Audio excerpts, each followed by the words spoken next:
भारताचे एक सार्वभौम समाजवादी धर्मनिरपेक्ष लोकशाही गणराज्य घडवण्याचा व त्याच्या सर्व नागरिकास सामाजिक आर्थिक आपण आपल्या रायगड जिल्हा परिषद शाळा जांभिवलीवाडी येथे संविधान दिवस साजरा करत असताना आपण डॉक्टर बाबासाहेब आंबेडकर यांच्या प्रतिमेचं पूजन करून आज संविधानाची प्रास्ताविका आपण सगळे मी भारताचे लोक भारताचे एक सार्वभौम समाजवादी धर्मनिरपेक्ष लोकशाही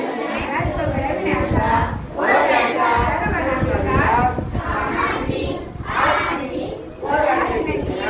विचार अभिव्यक्ती विश्वास श्रद्धा व उपासना यांचे स्वातंत्र्य दर्जाची व संधीची समानता निश्चितपणे प्राप्त करून देण्याचा आणि त्या सर्वांमध्ये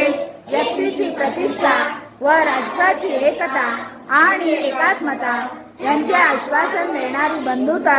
प्रवर्धित करण्याचा संकल्पपूर्वक निर्धार करून आमच्या संविधान सभेत आज दिनांक 26 नोव्हेंबर 1949 रोजी